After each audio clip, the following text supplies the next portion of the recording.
माझे आजोबा. प्रत्येकाच्या आयुष्यात असे काही लोक असतात ज्यांना पाहून आपण प्रभावित होतो, जे आपल्याला खूप प्रेम करतात. माझ्या आयुष्यातील असे एक व्यक्ती होते आणि ते म्हणजे माझे आजोबा. माझे आजोबा जरी आज आमच्या सोबत नाही आहेत तरी त्यांच्या आठवणी माझ्या मनात नेहमी ताज्या राहतील. जेव्हा मी लहान होतो तेव्हा आई वडिलांकडे कमी तर माझ्या आजी आजोबांकडेच जास्त राहायचो.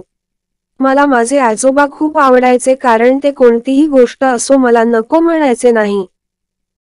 जर मला बाहेरचे काही खायचे असेल तर ते माझे बोट धरून मला जवळच्या दुकानावर न्यायचे आणि मला माझी आवडती वस्तू घेऊन द्यायचे.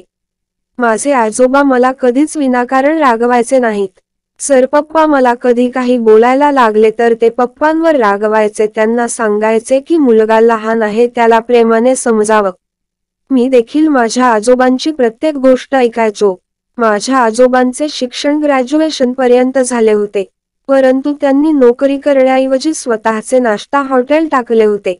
नंतरच्या काळात आजोबांचे वय झाल्याने हॉटेल विकून टाकले.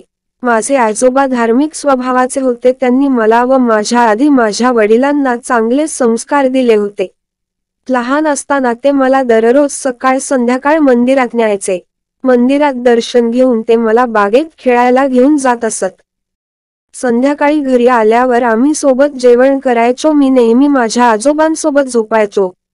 आजोबांना थोडे फार संगणक चालवता यायचे, परंतु मी त्यांना पूर्ण संगणक चालवणे शिकवले.